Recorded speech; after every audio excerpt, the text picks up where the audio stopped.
Salom do'stlar, bugun men sizlarga dunyodagi eng zo'r oliy o'quv dargohi Garvard universiteti haqida aytib beraman. Qani ketdik. Garvard universiteti Amerikaning Massachusets shtatidagi Kembrij shahrida joylashgan. Garvard universiteti dunyodagi qadimiy oliy o'quv dargohlaridan biridir. Universitet 1636-yilda ochilgan.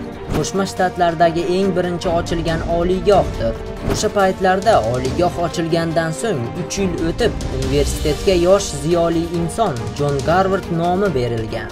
Jon Garvard universitet ravnaqi uchun juda katta hissa qo'shgan.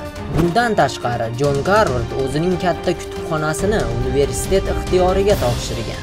Hozirgi kunda Jon Garvard haykali universitet binosi to'ridan joy olgan va o'quv dargohining faxri hisoblanadi.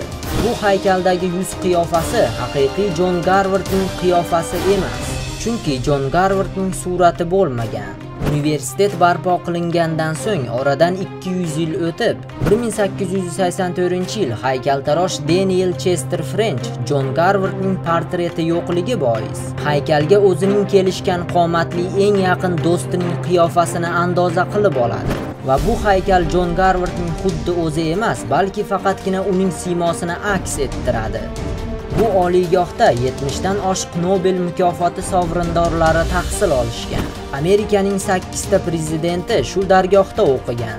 Shuningdek, George Bush va Barack Obama ham shu universitetni tamomlagan. Biznesmenlardan Bill Gates, Mark Zuckerberg va juda ko'p taniqli mashhur insonlar mana shu universitetda tahsil olishgan. Garvard universiteti ko'p yillardan beri dunyodagi birinchi raqamli oliygoh reytingini egallab keladi. 2010-yilgi hisob-kitoblarga ko'ra, Garvard universitetida 2100 ta o'qituvchi dars beradi. 21 mingta talaba tahsil oladi.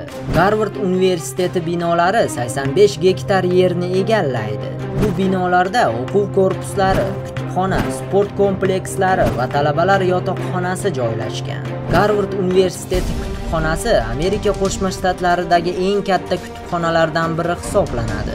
Garvard universitetining ramziy rangi to'q qizil rangdir. Garvard universiteti talabasi bo'lish uchun ingliz tilini juda yaxshi bilish talab qilinadi va maktabni a'lo baholar bilan tamomlagan bo'lishingiz bilan bir qatorda liderlik qobiliyatingiz, jamoatchilik ishlarida faol bo'lishingiz kerak bo'ladi. Universitetga 17 yoshdan qabul qilinadi. Maktab o'qituvchilari tavsiyanomasi ham bo'lishi shart.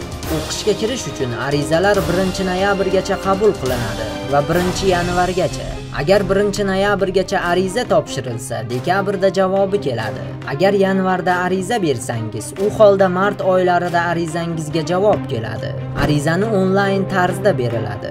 O'qish muddati 4 yil. O'quvchilarning 1 yillik sarf xarajatlari oziq-ovqat, yo'l kira va boshqa sarf xarajatlar bilan $45,000 dan $60,000 bo'lishi mumkin. Lekin xotirjam bo'ling. Garvard universitetining 65-70% talabasi mo'maygina moliyaviy yordam, ya'ni stipendiyalar bilan ta'minlangan. Kam ta'minlangan oila farzandlariga shubhasiz stipendiya tayinlanadi. Stipendiyaning miqdori oyiga $3,800. Garvard universiteti biznes sohasidan tortib meditsina, yuridik, pedagogika, sport, dizayn va bo'lajak davlat arboblarini yetishtirib chiqaradi. Mana shunaqa gaplar do'stlar. Agar video yoqqan bo'lsa, videoga like qo'ying va kanalimizga qo'shiling va o'zingizning fikringizni izohlarda qoldiring. Hammaga xayr.